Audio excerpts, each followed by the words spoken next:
نوکری یا جاب کا تصور میرے ذہن میں کچھ ایسا تھا جیسا میں نے اپنے والد کے دفتر میں دیکھا تھا کہ ایک آفس ہوگا، وہاں بیٹھ کے کام کیا جائے گا۔ یونیورسٹی کے بعد مجھے ایک ٹیکسٹائل فیکٹری میں جاب ملی، ٹریننگ انجینئر کی، کیونکہ میں نے ٹیکسٹائل انجینئرنگ میں بیچلرز کیا تھا۔ انٹرسٹ تو انجینئرنگ میں نہیں تھا، مہران یونیورسٹی میں ہو کر بھی میں سندھ یونیورسٹی کی لائبریری میں ادبی کتابیں پڑھنے جاتا تھا، دوست بھی میرے تقریباً وہیں تھے۔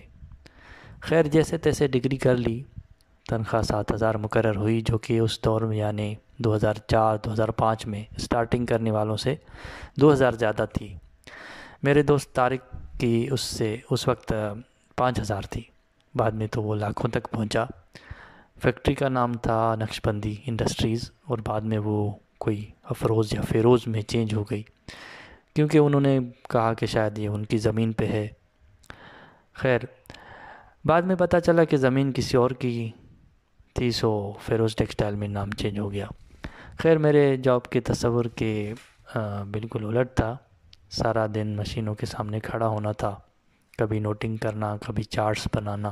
آفس میں صرف کوئی ایکسل کی رپورٹ وغیرہ بنانے جا سکتا تھا، پر زیادہ تر فیلڈ میں کیمیکل روم، مشینوں کے ساتھ وابستہ کام تھا۔ ایک تو مجھے دیر اٹھنے کی بیماری کی عادت بچپن سے تھی، 10ویں تک سویرے مزے سے اٹھتا تھا، پھر صبح 6-7 بجے اٹھنا بہت مشکل لگتا تھا۔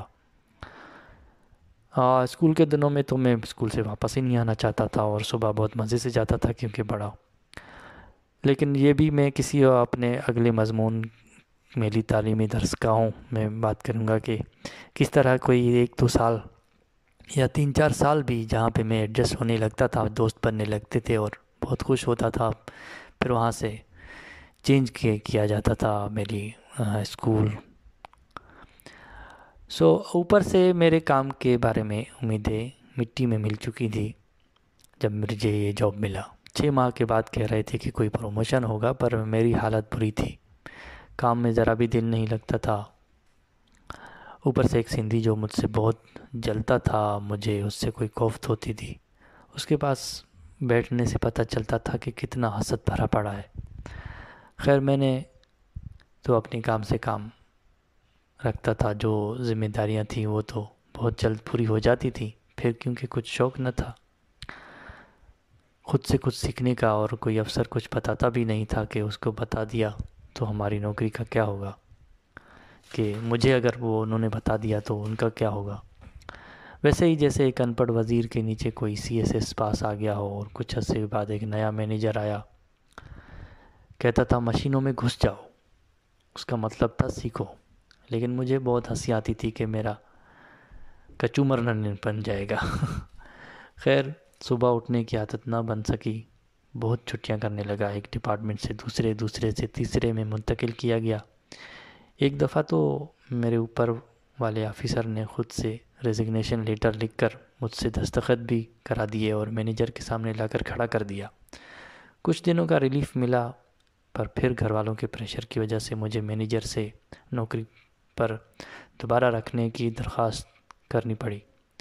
پھر کیا تھا، وہی آفیسر نے مجھے ہر روز ڈانٹنا شروع کیا، اور اس حسد والے سندھی کو میرے پیچھے لگا دیا۔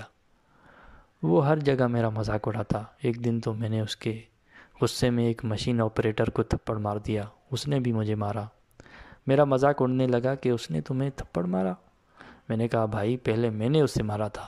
اسی طرح کینٹین میں زور سے کپ پھینک کر توڑ دیا، اور بعد میں دھاگے کی گونس زور سے پھینک کر بیچارے مزدوروں کو ڈرا دیا جو میرے نیچے کام کرتے تھے، جس کا مجھے بعد میں احساس ہوا۔ خیر میں پلاننگ تو کر رہا تھا، ایک دن ساری تیاری کر کے 6-7 مہینے کے لیے گاؤں بھاگ گیا۔